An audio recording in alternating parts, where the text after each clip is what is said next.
Hi, everybody. Thank you for joining us. We're here with Ali Russell talking about adopting siblings before, during, and after. For anybody who hasn't been here for my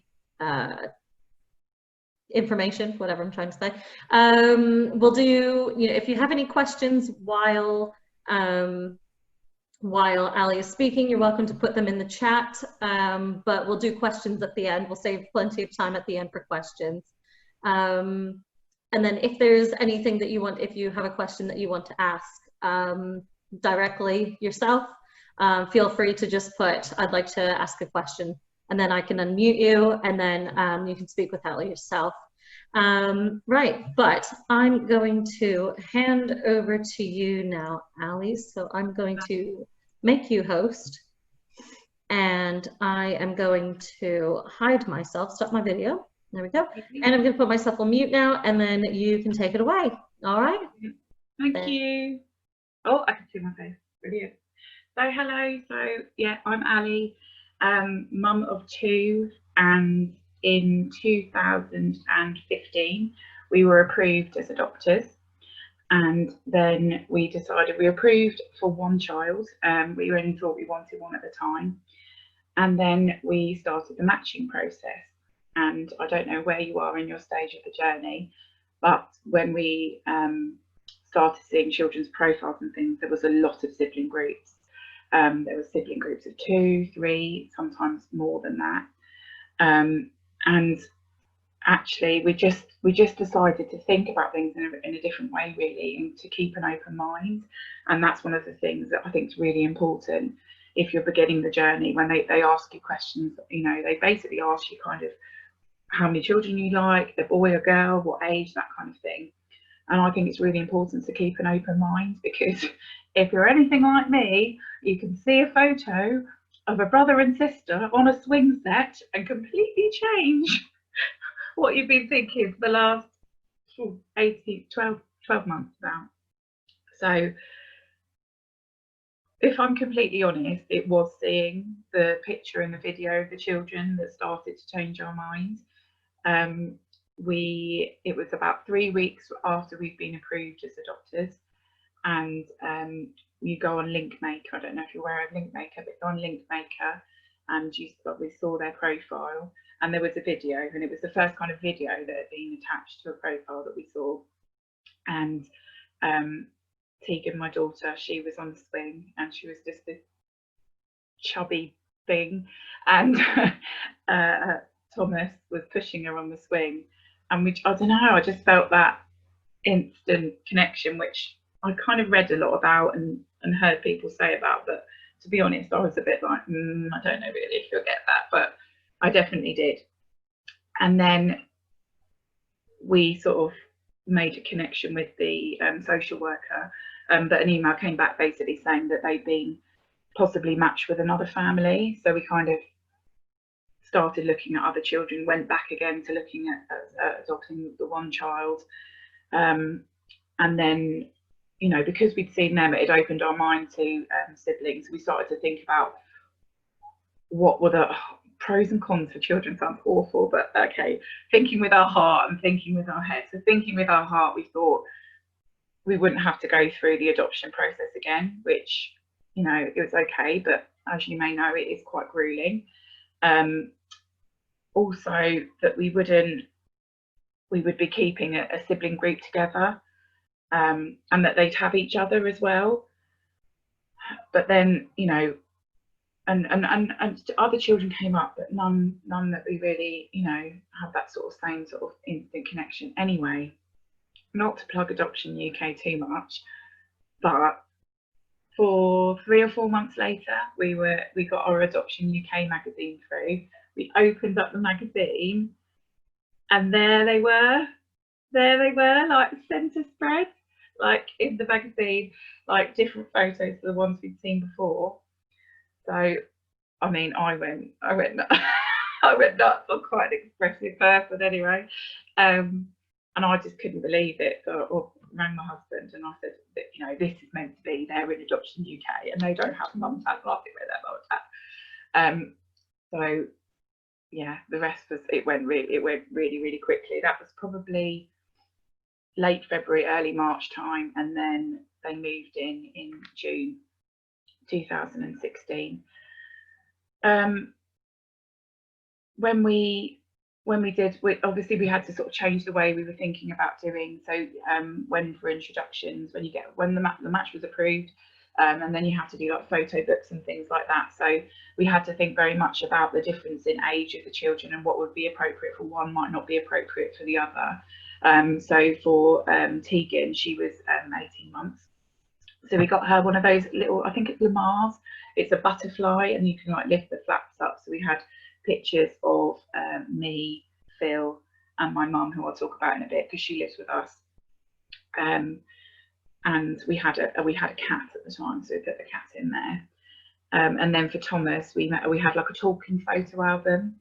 And I suppose things were a little bit more geared towards Thomas, because we knew that from seeing the few videos of him and photos that he was a lot more aware than Tig was at the time, because Tig's had about a 6-month delay.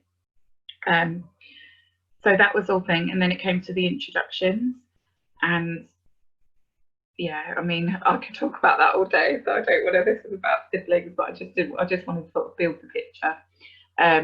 Yeah, introductions was the most intense, amazing, scary, emotional thing I think I've probably ever been through. As soon as I start talking about it, I get a lump in my throat, because I just remember seeing Thomas's little face at the window. And yeah, it was great, but they were very, very different. Thomas's approach was just, now knowing him so well, you know, he was just desperate for everyone to love him and to like him, and very much. And Tegan was quite withdrawn. She wasn't talking or walking at that point, but it was slowly in steps. But they had each other, and I think that's the key point through all this. They had each other, which was just amazing. And Thomas really helped her a lot. And they moved in, and the first 2 weeks were blissful, absolutely blissful. We call it the honeymoon period, and maybe you'll experience this, maybe you won't. But the first 2 weeks of any new situation, like if they start a school year, it's blissful. And I think, you know, they went to bed, they slept from 7 to 7, they were eating everything, it was just you know, and then they settled in, and it was still beautiful and wonderful, but it got, you know, there were some challenges which I'll talk about. We'd also considered, that's something I didn't miss out on, we'd also considered about the finances of having 2 children. And everything I talk about, obviously I only talk about it from my experience, so, you know, everyone can be different, but we sort of thought about it that, what you do, I don't know if it's different. I've never had the experience of being pregnant, so I don't know if it's different. I think maybe if you're pregnant, you go with it, whereas I don't know whether when you adopt you think more into everything. I don't know. So we did think a lot into the finances. You know, we've never been particularly rolling in money, and so we really had to think about that. But actually we joke now because of the amount of rice my daughter eats, but my mum always says to us, like, will you always make too much rice? So, you know, at least there'll be enough for everyone now, and it won't really matter because you always make too much rice. So we kind of we laugh about that now. And again, they both came at the same time, so I don't know whether it would have had an impact financially. I suppose that ages did matter, because Thomas went to school the September after, so we didn't have to pay for childcare for him when I eventually went back to work. And I was also a nursery manager, so we did get a discount on childcare, not a big discount, but we did get a discount in childcare. So there's lots of things that you need to think about, but really, you know, I don't think massively it would have made a difference with the ages of children that they were. So Thomas was 4.5, Tig was 18 months. So I've made a few notes so I've done that bit. So I think it's important that the challenges that you come across with siblings, in my case, they change over time. So when they first moved in, the main challenges were that Thomas thought he was the parent, and I don't mean that we were the boss and we involved him in that. We did it very, very slowly, but it was more for him. Like, we really wanted him to sort of let go and experience childhood, really, because he was constantly worrying for Tiggs, constantly looking out for Tiggs, because they'd always been together. But then on the flip side of that, they'd always been together. So they are each other's comfort blanket, absolutely. Tiggs's first word was Tom.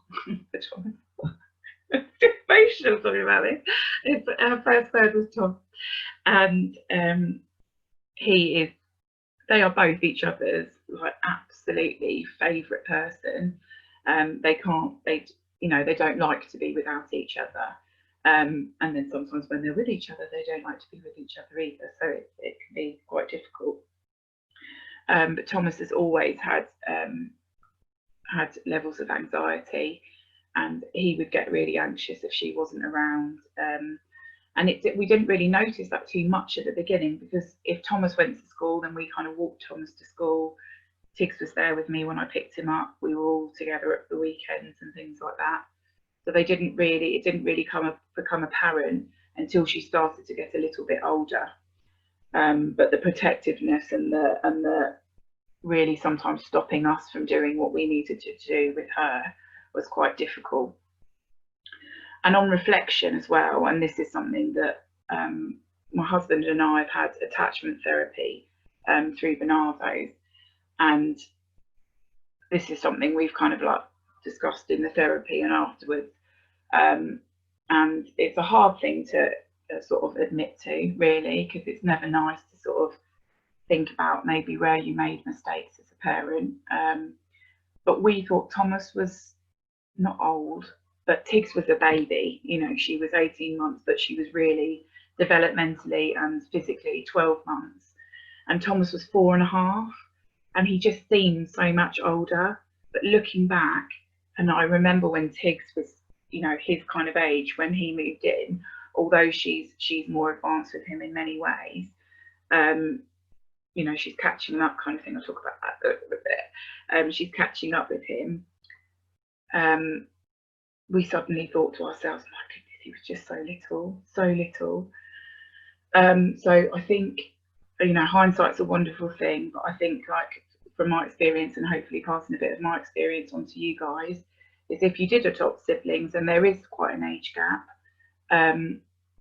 just remember that older child needs that real nurturing and that real, he loves, and we did it, like when he wanted it, we did, after bath time we had like nurturing cuddles, but as you go on, you learn. I feel I've learned so much about myself and about my parenting style.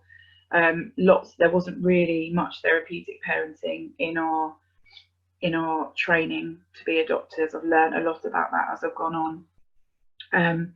But yeah, that's one thing that I would have definitely done. I would have nurtured him more, and I would have recognised that he was really still a baby in many ways too. So the challenges as they got older, they argue a lot, like a lot. They argue over everything. They argue over cups. They argue over air. They argue over things that haven't even happened. I'm trying to think of an example, but just they'll sort of like almost not make things up, but make up like, oh. Okay, so say their cousins are coming down for the weekend. They'll say, oh, when Lorna gets here, then I'm going to play with her more than you. And you just things that haven't even happened yet. It's more so when they're at home than when they're out and about. They don't really argue in front of other people, but it can be quite continuous. And we have found some strategies at work that I'm gonna share with you. But it only really came when Tiggs found her voice, and Tiggs didn't really talk until she was I'd say she first started saying words when she was about 2. Sentences was about 2.5, nearly 3, and then really fully took, really like, you know, where she probably should be at about 3.5, I'd say. So there was quite a delay there. But now she won't stop talking. She's the most she's the most dramatic, expressive child on this planet, I do believe. And so they do argue more. And yeah, so the strategies that we use, or that we've learned to use over time, is either we don't get involved at all. So often we've got involved, and either two things happen: either it makes the whole situation worse because they see it, a lot of it is about competition, and a lot of it is about what they want as theirs and what they have to share and things like that. So we try not to get involved, because if we get involved, it can always seem like we're taking a side. But saying we don't involve doesn't mean that we don't watch them a lot. So when we can, if we start to hear their voices heighten or the mood change, we do go and watch, because what will happen is my son is very reactive. So he might do something like throw her toy across the room, or, you know, sometimes he will hit. But I haven't seen what's come before. Whereas Tiggs she can be crafty, bless her. So she can wind him up, and then he quickly snaps. So obviously, you know, hitting isn't acceptable and things like that, and we work with that. I'll talk about that again in a minute. But we try not to get involved, and we try to see, and most of the time they resolve it themselves, and then they get on again. Sometimes they don't. Sometimes we have to sort of like, so if Tegan is upstairs, then I'll say to one or other of them, tends to be Thomas, to be honest, because she quite likes her own company.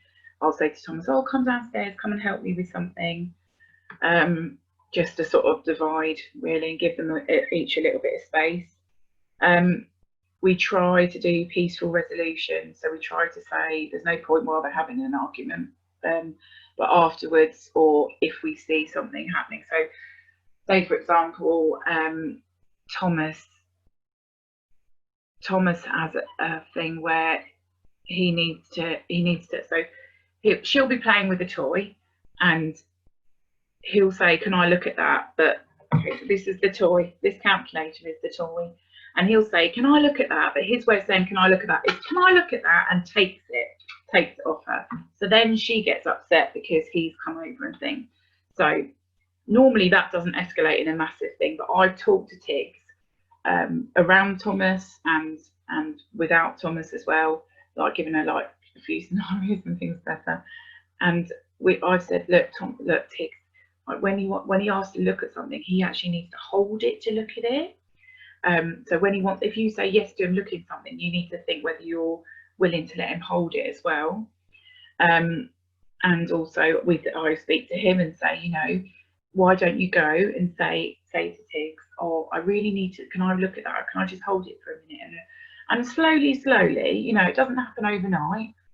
Sometimes it doesn't happen at all. Sometimes we have horrific days where just nothing works. But that does work. Also with their toys, we like, the first year we had them, everyone gave us everything. So they had toys that they came with. Every friend or relative, bless them, lovely, but they brought toys. We bought toys. I love buying stuff, and I bought toys. They just had like too many toys. So we do this sort of toy rotation thing, where they've got a few boxes of toys that they use, and then every couple of weeks or every couple of months, depending on the toys, we kind of rotate them. And when we have the therapy she suggested, but what we do is that we have a section of the chest of drawers, just Thomas's toys. We've got his name, they're Thomas's toys, and they're Tegan's toys, and we've actually given them rules about these toys. So Thomas's toys, Tegan's toys, and then toys in the middle which they share. Okay, so the toys in the middle, they can go to them whenever they want to, but the toys that are Thomas and the toys that are Tegan, the other one doesn't play with unless they can ask Thomas. So if Tegan wanted to go play with a car, he would have to ask Thomas. She would have to ask Thomas. But if Thomas said no, that's okay because they're his. And and one thing we forget is like when Thomas was at school, my mum, she was, Tegan said, "Oh, can I use that?" And I had to like remind my mum, actually, we're really, really, this is one of the things that we're really, really, those are Thomas's toys. You have to ask Thomas for that, and that has worked. That's worked quite well. I think what I've said about staying out of it, that if it escalates, we do need to intervene. I think it's sort of we have to keep it quite impartial as well. So we have to try not to we do get involved, but try not to like take sides, which can be really, really tough sometimes. Really, really tough, especially as Thomas is quite sensitive to. He thinks that we're always on Tegan's side, and I don't think that's the case. But he thinks he can take something very literally. So, and that, oh yes, so the same boat. That's the last one about the behaviour. So, if for example they're arguing over the same toy and they don't stop arguing, we give them a warning and say, if you can't sort it out amongst yourselves, then that toy's going to go away for the rest of the day. And it's literally a technique called putting them in the same boat. So they both lose out basically. So it's not one person's toy or the other. Because if it was Thomas's toy, then he would get it back because the Thomas toy. I hope that's all making sense. I talk quite fast, don't I? Sorry.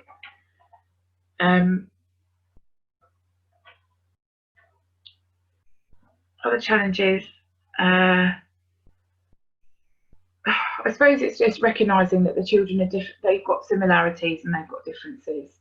I've seen a couple of questions pop up about talking to them about their birth family. Thomas was 3.5 when he was removed from the birth family. I can't get inside his head, so I don't know what he remembers. But he does talk about his birth. He does talk about his tummy mummy. He does talk about his tummy mummy quite a lot. And at times of change and things like that, it will come up. And we've always been. I've always said to them that I chose them. We do use the word adopted sometimes, but I say that I couldn't grow babies in my tummy, so I had to go and look for babies, and I had to choose babies, and they were the babies that I chose. Thomas talks to Tegan a little bit about it, and we've just started doing some life story work. We've always had the photo albums there, and they're able to look at them when they want to, and they had a photo album from their foster carers. They're 2 foster carers, but their first foster carers were the ones that were there when they had their last sort of outing with their birth family. So that's got some photos in it as well. And they love looking back at old photos. So we've got their life story, and then we've continued it on with like some of our moments and things like that. But I'm always very open about the fact that they're not to strangers, obviously, but I'm always very open about the fact that that they didn't grow in my tummy, that I did choose them, and how lucky I am to have chosen them, and how lucky that we are to have found each other, kind of thing. Thomas knows bits and bobs, and as time's gone on, he's opened up about a few things. He was started to have play therapy before lockdown happened, and they both experienced significant neglect, and it takes its toll. But they're doing really, really good, really, really good. I've got a few notes down. So, what qualities do you need for? I would say that I didn't. If I'm being completely honest, when I thought about changing from adopting 1 child to 2, I didn't think I'd struggle with the number of children, because I worked in the nursery, and if I felt that if you can work with 40 children and have them in the palm of your hands. I just I love that going in and doing massive messy play activities, and no problem. But how difficult could 2 children be? But looking after children and parenting children are a completely different kettle of fish. And it's not, I wouldn't change anything for the world. Never, never. They are my children. We've got so many similarities. We don't look my daughter's got bright white hair. So we don't look very similar, but we've got similar gestures. My daughter repeats lots of the funny little phrases that I say. We enjoy the same things. So we love animals, we love being outdoors. We really have that nurture side of it really, really shines through in their personality. And what's my train of thought now? Oh, sorry, I've lost the train of thought. So I talked about therapeutic parenting earlier, and that was possibly like a light bulb moment for me, was discovering therapeutic parenting. And if anyone can be a therapeutic parent all the time, then well done them, but I cannot. I think life doesn't lend itself fully to therapeutic parenting. But I bought some books by a wonderful woman called Sarah Naish. The surname is spelled Naish. And I bought that. She's got some little books like Introduction to Therapeutic Parenting. The A to Z of therapeutic parenting is amazing. And reading that, the first, the introductory, just was a light bulb moment to me. There's lots of behaviours and things that happen with the children that I'm not always able to describe. Thomas, for example, is I would say classically demand avoidant. Now I know some of the lingo. He hates being told what to do. You have to ask him in a certain way, and that can be really challenging. But that it gives you the A to Z gives you strategies, so you can literally look up. Oh, let me think of one. So you can look up. Bedwetting, for example. So both my children, Tig sometimes isn't even dry during the day, and she's not dry during the night, and Thomas isn't dry during the night. And honestly, when I first adopted them, I didn't know that pull-ups went past 5. So he got to 5 and he was still wetting the bed, and I didn't know they went up to teenage years, because my expertise is like 0 to 8. I didn't know that they went older than that. So when I looked into it, and I've blogged a lot about it, and on my Instagram I've talked a lot about it, you suddenly open up this world that lots of children have this experience of bedwetting, and especially adopted children. It can be a lot to do with sensory integration, the fact that they were sometimes neglect meant that they were in a nappy for a really long time. Also, it's that comfort as well. So there's so much information out there that you have to sort of go in search with it as well. But also with the therapeutic parenting, I really recognise, and with the therapy that we had, that basically most of the change had to come from us. You have to put aside not put aside your feelings, because your feelings are really important, and I will often say to them, that made me feel really sad, or mummy, you will have your off days. I said, I'm having a tough day, I'm feeling a little bit sad. I think it's good for them to see your emotions about things as well. But really we're understanding that the impact that neglect can have on a brain, and how you basically have to try and rewire that with a very nurturing and a very gentle relationship with them, and very gentle parenting with them. And I think that's really important, that the qualities you need for parenting, I suppose, not just siblings, but children, is building up that resilience, building up that strength, because we've had some really tough times, some really tough days, and then, you know, I always say that literally in the course of a day they can make me. I can run out into the garden,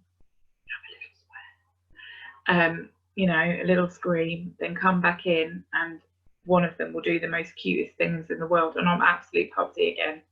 And you know, so it's challenging, but it's wonderful. But we changed, especially with the attachment therapy and reading about therapeutic parenting. We've changed a lot of the way we parent, and it's not always the same as how other people parent. And I think that can be difficult. I would say to surround yourself with people that get it.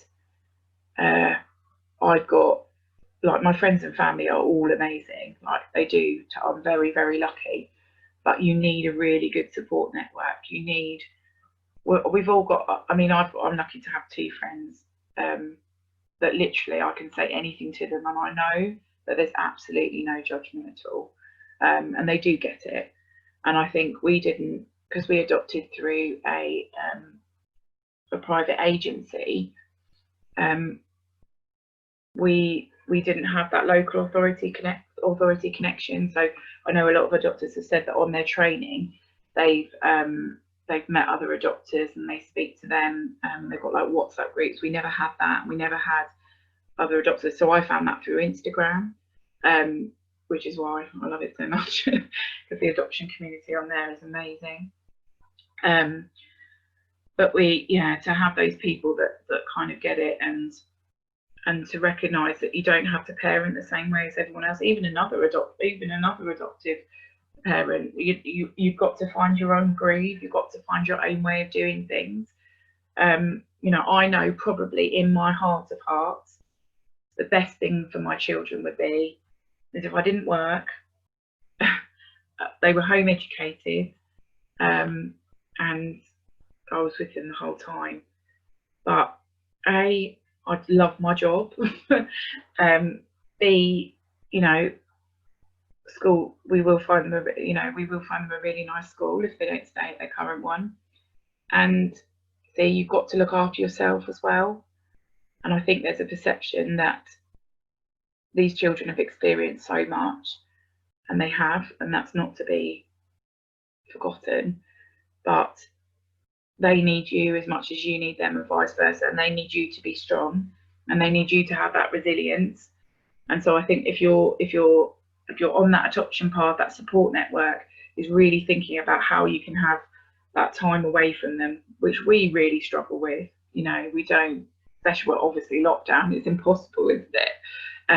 But we've started to, and we've kind of discussed with our therapist and with each other how, you know, just to have a bit of time. And you know, I'd leave for work and my husband would take them to school, and I had a blissful hour in the car just listening to the radio, which is, it's something, but you do need it. Also time with them as well. So I try to have time with Thomas, time with Tegan, time together with them, time with just me, time with just Phil, and time with my mum as well. And I think that's really, really important, because they need that one-on-one time as well. And it can be difficult to arrange, but it's really, really important. The benefits, just one more thing, and then I've seen the time. The benefits, there are so many benefits. Like, they are such a comfort to one another. They really are. They just couldn't be without each other. And I think the more you read about adoption, you realise that when children talk, it's always better for them to express themselves. If they're expressing themselves, you're doing a really good job. So all that really awful behaviour, if you've got it, that, as hard as it is, that's a really good thing, because they feel safe enough to express themselves. And I think they've always had that bond, they've always had that connection. So they really know that they can push each other to the edge and pull each other back in. And they've got that shared experience, which I think has really helped them to understand or to start to understand. I don't think they fully understand it yet, but understand kind of what's happened to them and how we came to be a family. Right, I'm going to stop now because we've got 20 minutes, but I'm happy to go a little bit over. I'm trying to unmute myself. Hello. Hello. Oh, thanks so much for that. That was really brilliant. Oh, sorry, I get lost. I get go off on a little bit of a tangent. So I hope. Oh, you're absolutely fine. No, that was brilliant. Really, really nice. And yeah, you said at the beginning that there was like that you had that instant connection, or that kind of that instant feeling of like, these are my children, and you just kind of knew. And exactly the same for us. And I mean, I think it's strange how you get that kind of instant yeah. I mean, we were gutted when we realised they were, you know, potentially with another family. Yeah. And then I just all the emotions. I just remember it so vividly. Yeah. So Anne-Marie said, thank you, I appreciate your honesty. Yeah, absolutely, completely agree. So we have a question, do they have any other siblings, and if so, how do you find contact with them? So yes, there were 2 older siblings, and I believe the birth mother has gone on to have 4 more children. At the moment, there isn't any contact with the younger siblings. We have letterbox contact with the birth mother, and we actually did get a letter back from her, which we've got it. We haven't shared it with the children. We've got it, and I think in time we will. But she talks about the other children and things like that, which I don't think at the moment is the right time for them. The oldest siblings pretty much raised Thomas, so that is a real loss for him. And they still have contact with the birth mother, so we can't have any contact with them, unfortunately. But we talk about them. He's drawn pictures for them. We've got photos of them, and we try to sort of include them in our lives as much as we can, but it's hard. I kind of pitch it to them that one day we're all going to go and meet, and I hope that's the way it works out. I probably won't, but you know, we kind of say, oh, wouldn't it be lovely if we did this kind of thing? I know it sounds silly, but it's just so it's kind of there.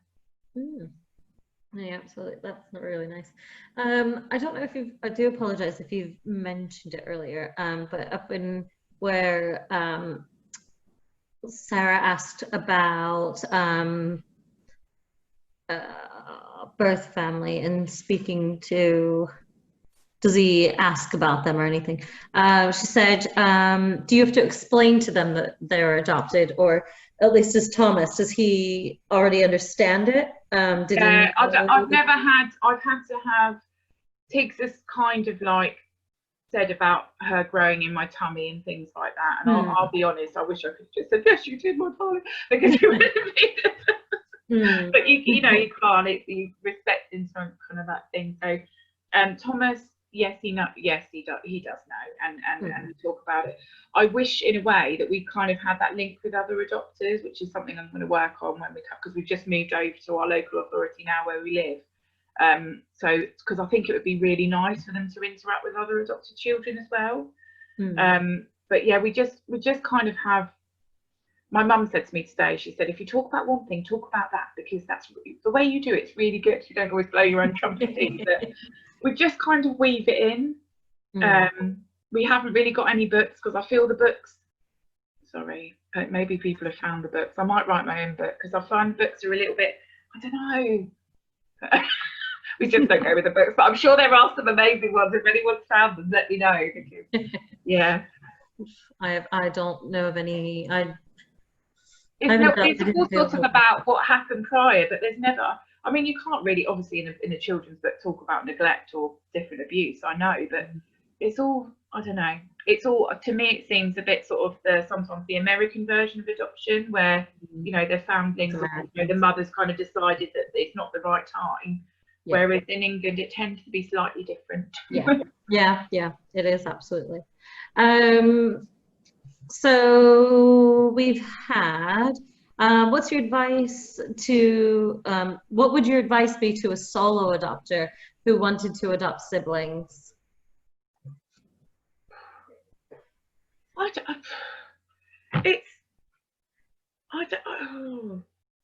I think, oh gosh, don't blame me if it's not fine. I think it would be fine. I think you would be fine. I think if you're considering that, I think you've got to believe in your own strengths. I think a support network is really important.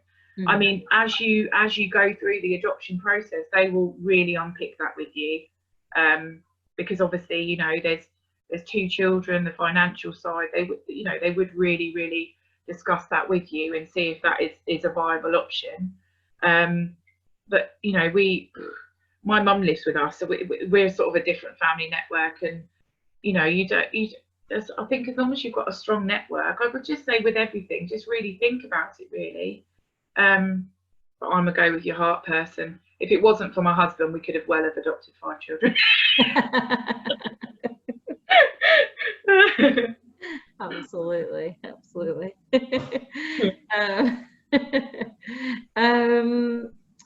So was adopting 2 a huge jump financially? And I think you talked about that a bit earlier, that you don't really. Yeah, we did a bit. I mean, we had some debt going into the adoption process, which they did talk about. That came up sort of obviously during while we were writing our PARs and everything like that. And I don't know. I mean, it's tough. It is tough, as you know. I had a decent adoption leave package, so I was able to take a full year off. You know, family and friends helped out when they needed to. We didn't. I suppose in the first year we thought we had to get a membership for every zoo going, but we in the second year we realised that really all they really want is, they don't need that. And we decided to move back to the coast, which just had so much more opportunities for them. And I think that's something lockdown has taught us actually as well, is that they don't need very much. You know, yeah. Their days at the beach or at the woods or things like that, and they're really happy. Work wise, again, I think I spoke about that earlier. It very much just depends on the children. If you've got 2 twins at the same age, you would have, if you were going back to work, you'd have double childcare bills, and childcare isn't cheap. So there's lots of things to consider, and I think, you know, but there is ways, you know, prior to having children, we just spent money on what we wanted to spend money on. You know, we didn't think twice about, you know, having 3 takeaways a week or things like that. And when we had children, we started to budget, which is a word for me, but it helps.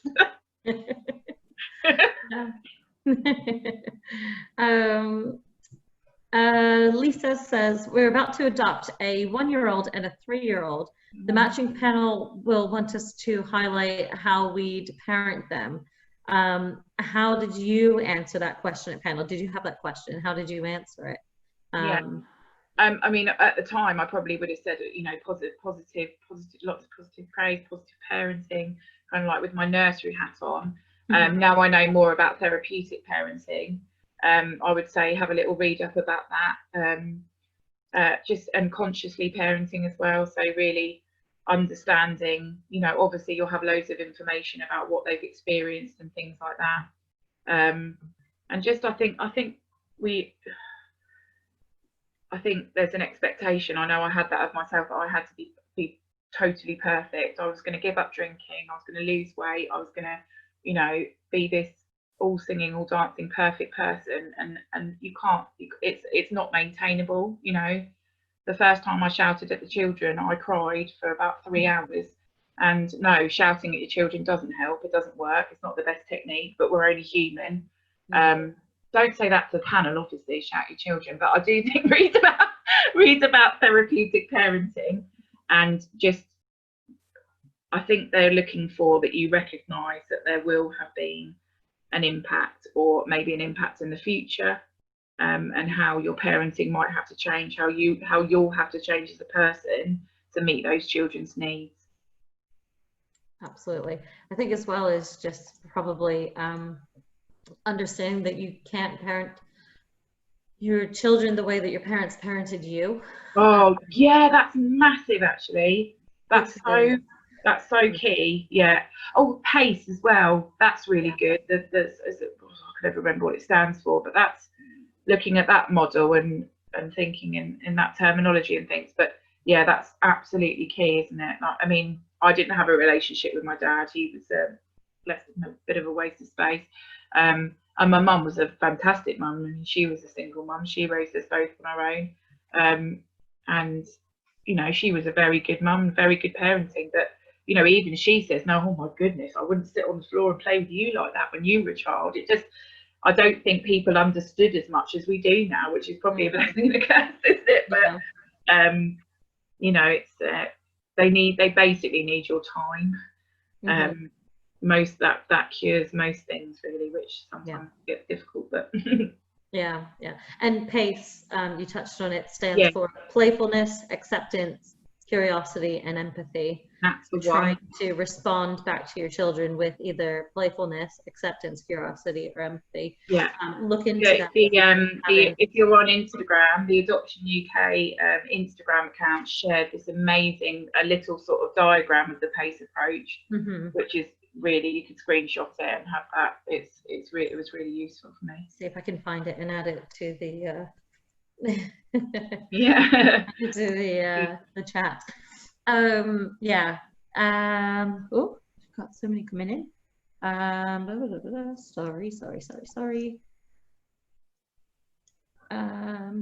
Any advice or resources available for families with birth children and considering adopting siblings? So I know we did a webinar on that last week, Eleanor. So if you want to email me, I don't know if you can see my email up a bit further. It's katie.edgington@adoptionuk.org. If you want to email me directly, I can send you some details on that. And then we can send some more information on that if you'd like, if that helps. Yeah. And on Instagram, I know probably about 6 or 7 adopters on there that talk about it a little bit on Instagram, and the ones that have had their own children and gone on to adopt yet. And some are at all different stages of the process, so that's quite interesting. And then, did you have any strategies that worked to help Thomas ease away from being Tegan's carer? Trying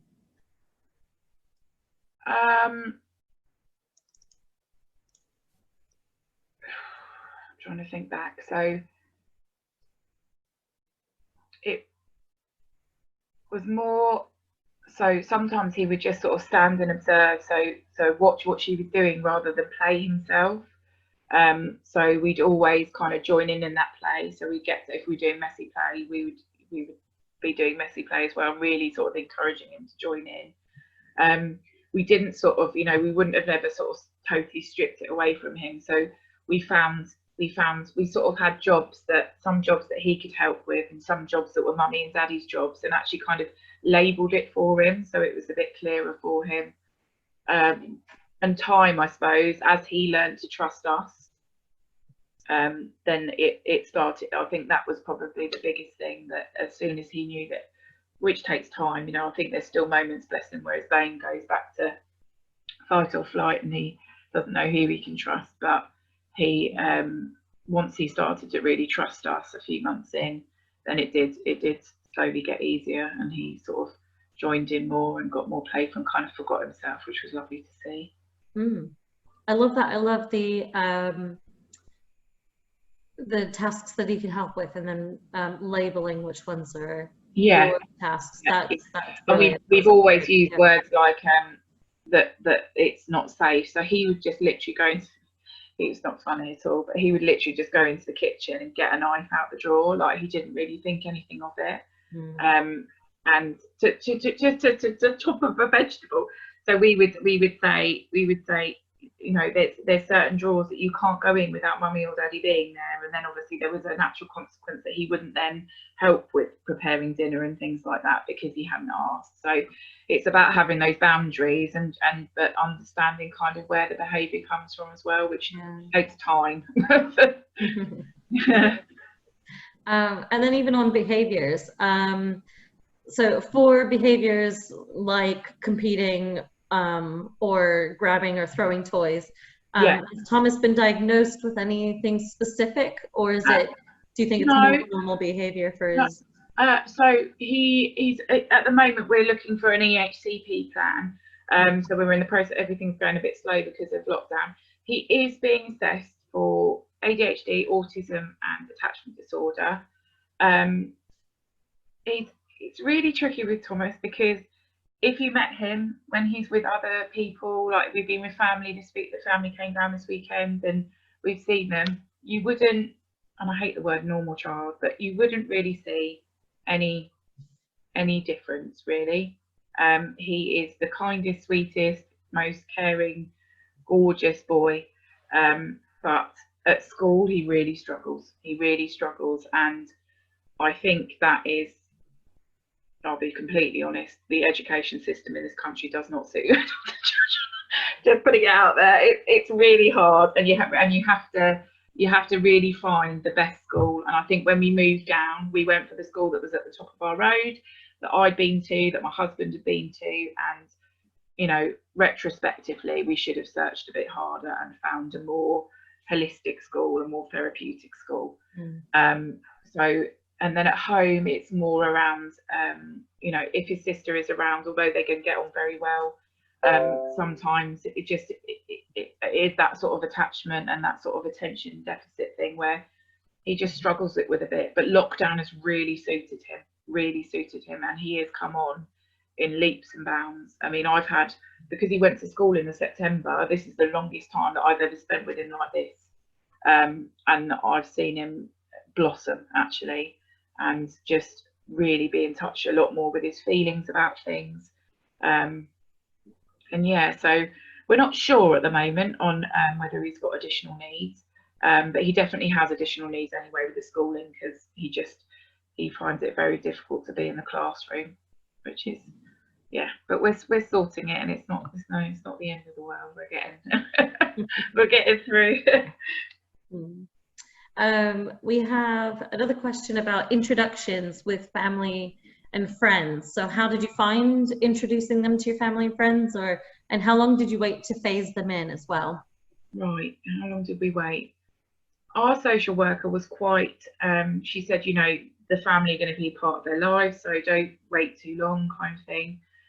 So I say they moved in, and my mum, we've always lived with my mum, so she came as like part of the package, and she met them like the first day when they came home, because she was living there with us, and then I introduced my brother, whom I'm very close to. He just came alone, and I think that was about a week after they moved in.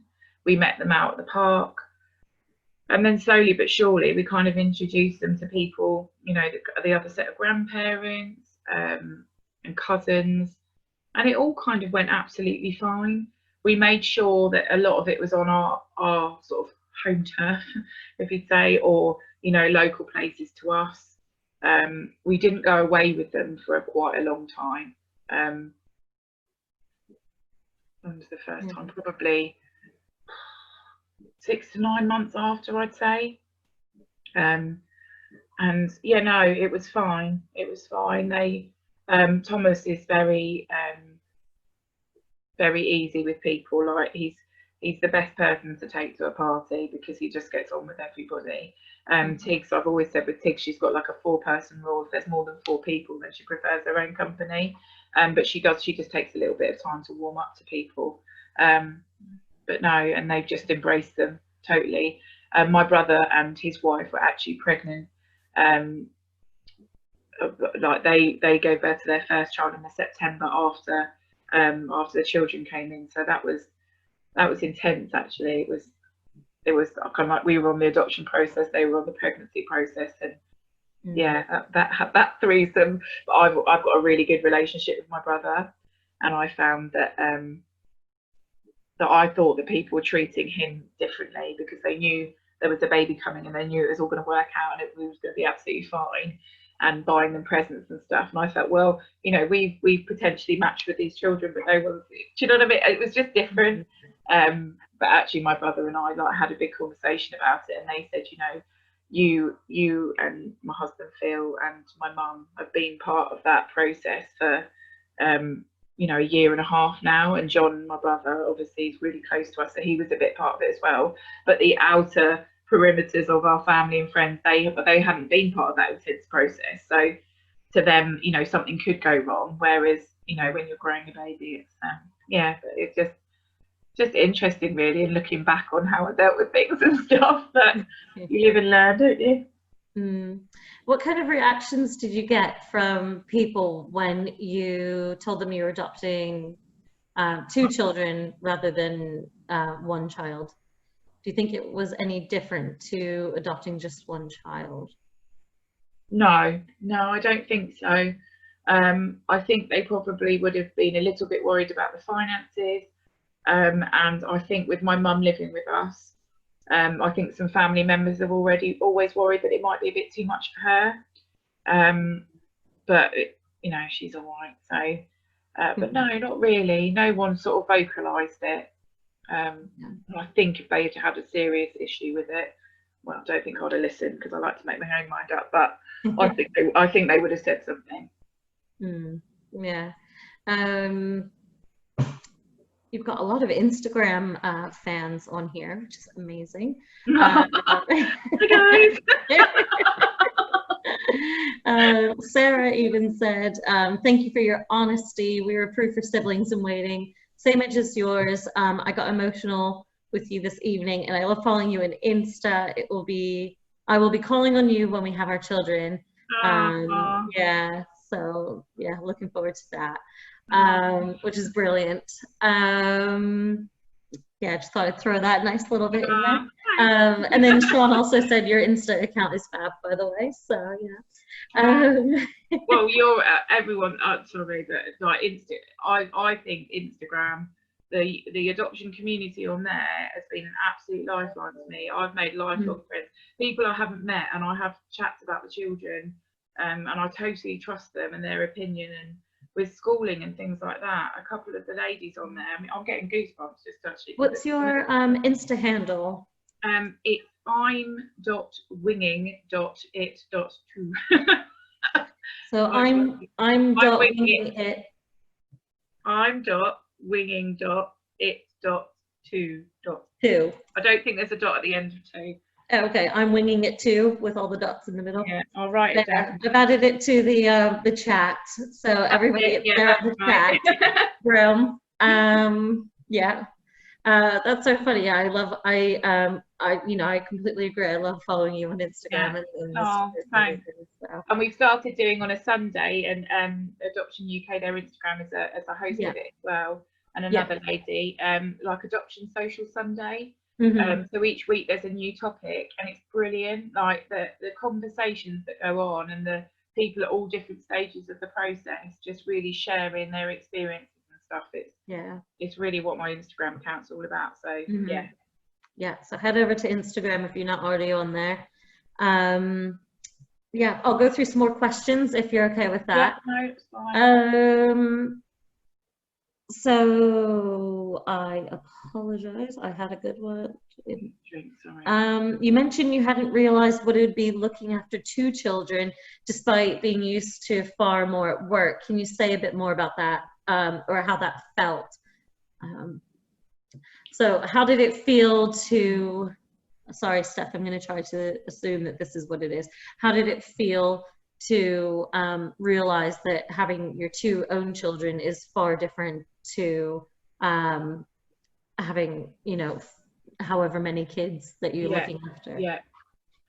I suppose the difference is that emotional bond with them, and that children, your own children, are designed to know exactly how to push your buttons.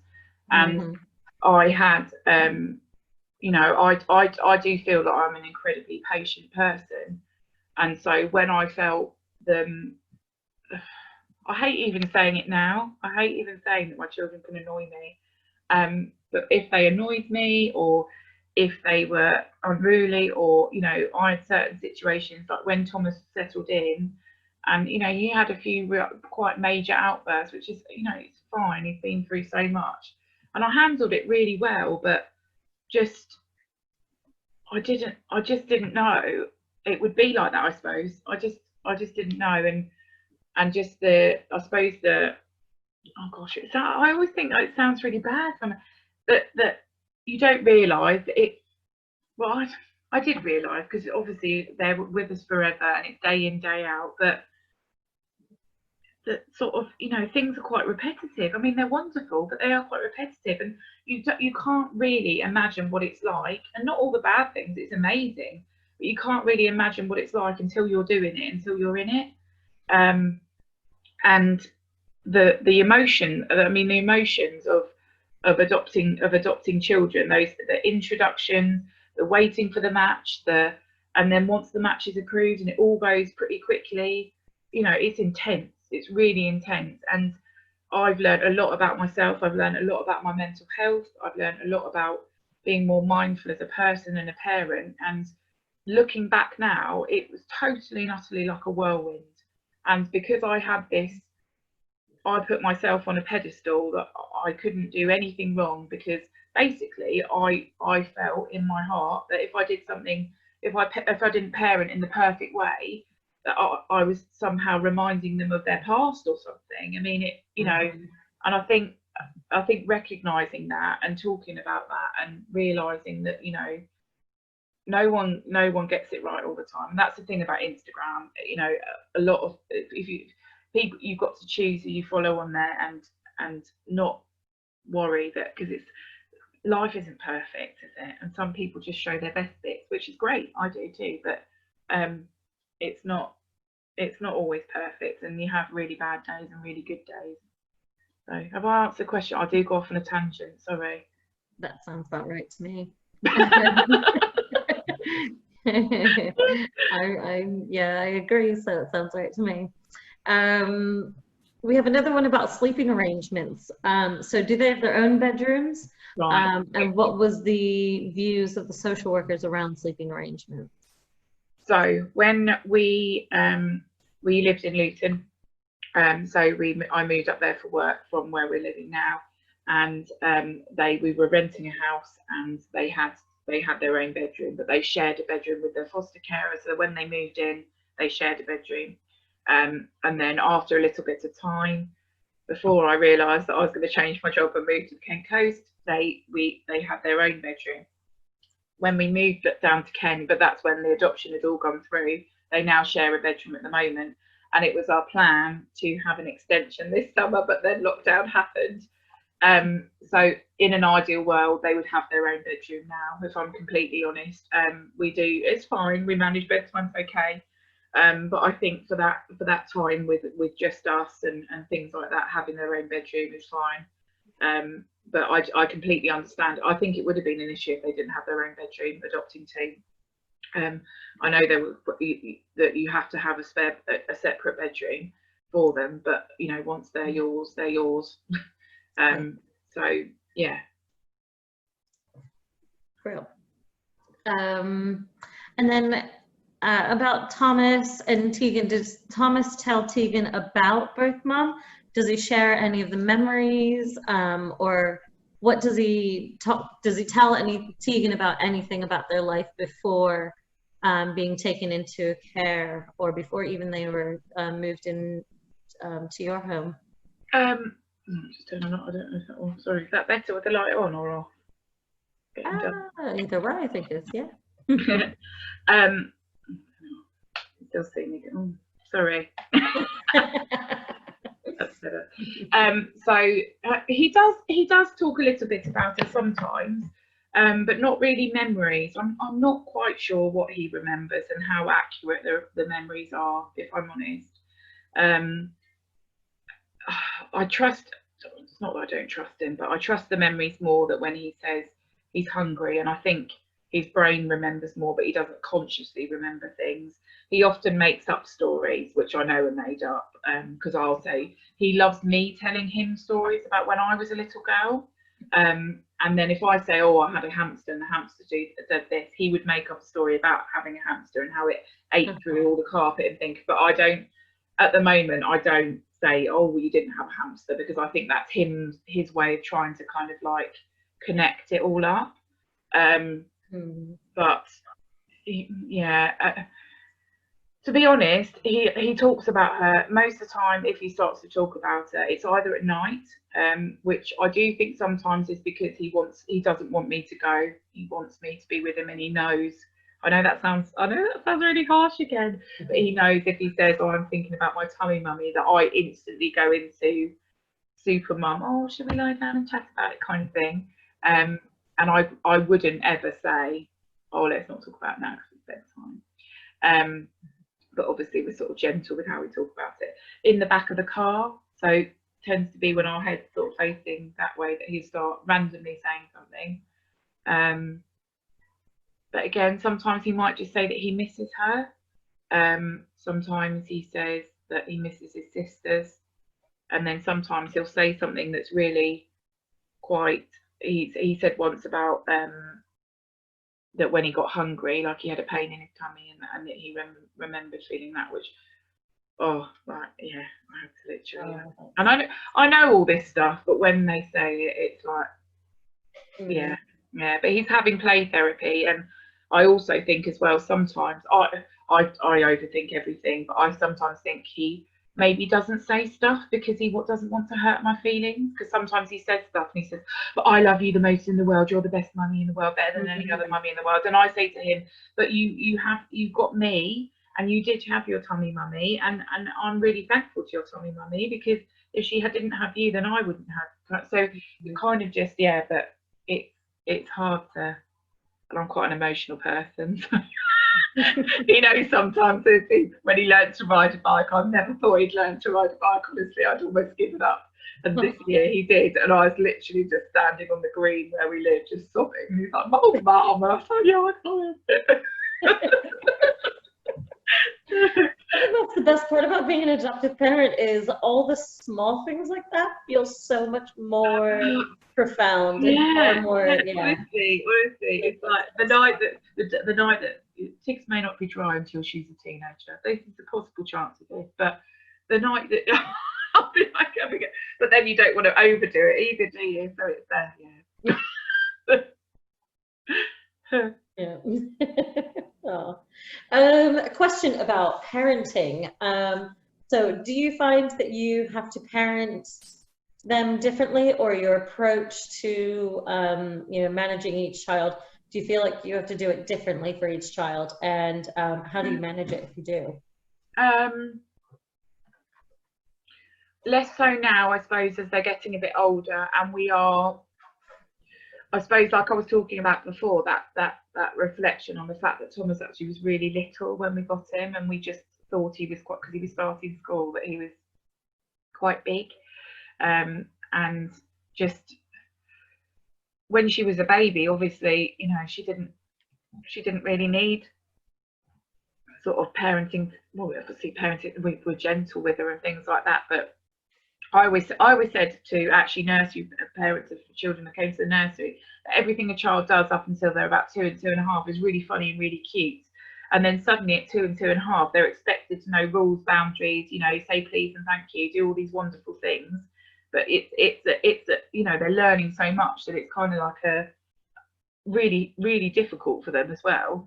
So, and I suppose now we try to do things more similar, because sometimes I think we were a little bit more lenient on Tiggs because she was little, and because she could get away with a bit more.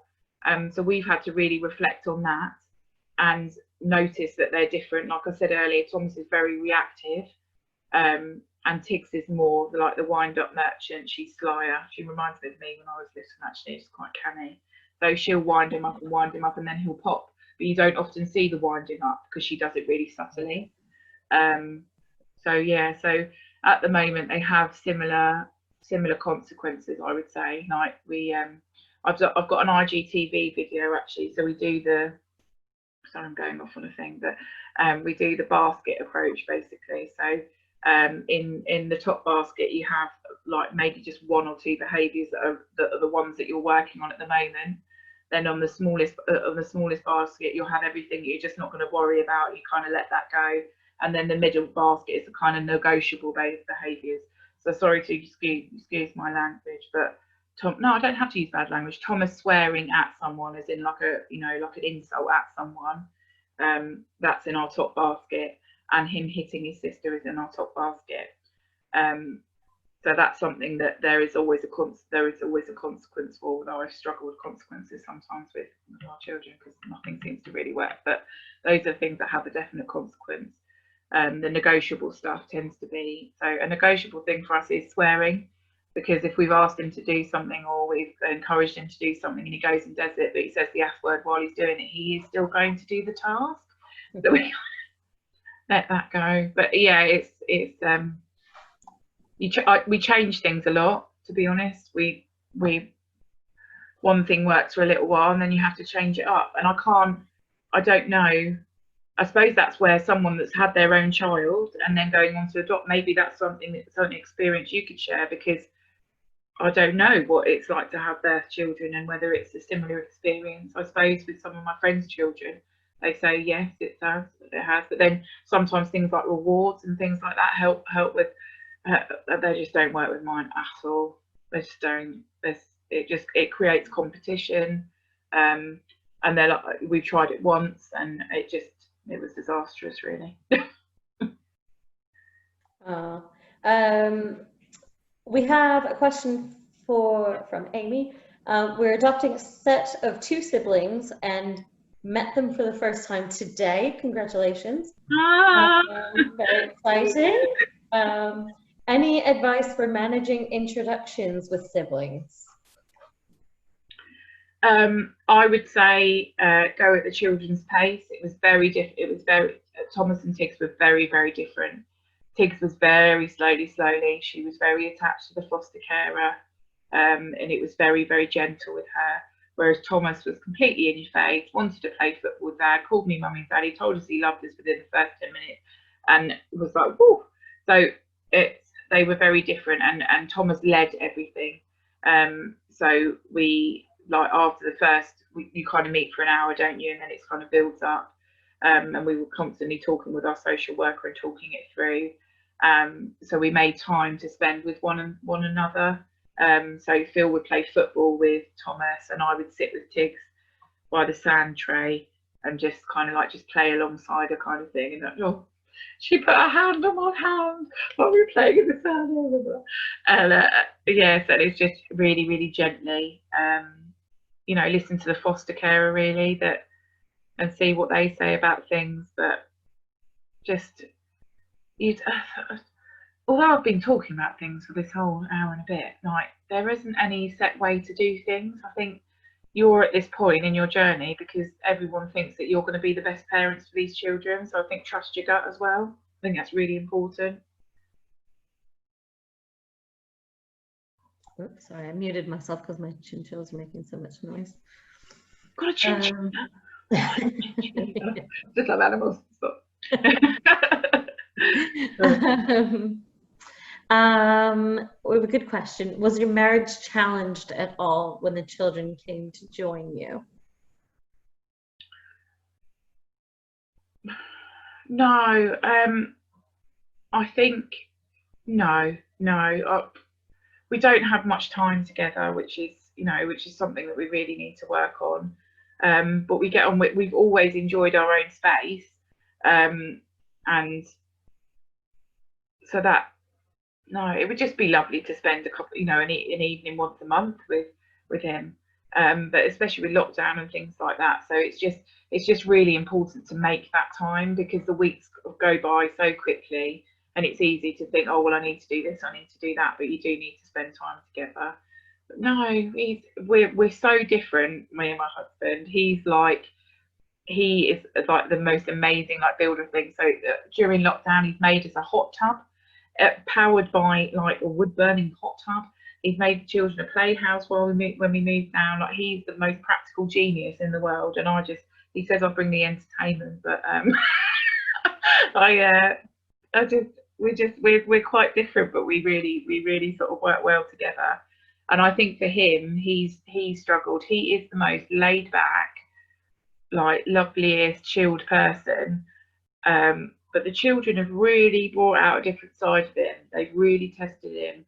And children do play you off against each other. They do learn quite quickly how to manipulate and things like that. So that's really, and I've learned that when he's dealing with something, I let him deal with it. I don't take over, which is something that came out in therapy, which I was a bit like, oh, I don't think I do that. And then, you know, when you don't think you do something and then you kind of like see yourself.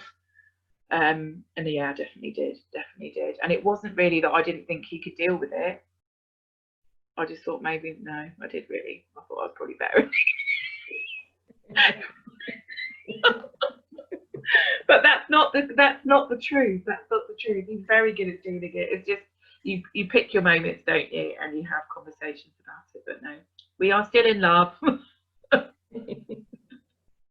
Oh, I really appreciate your very honest response there. It's so true. Very much the same. And then a great question as well, which we came upon in our family, is how did your mom find the role of being grandma whilst being in the same house?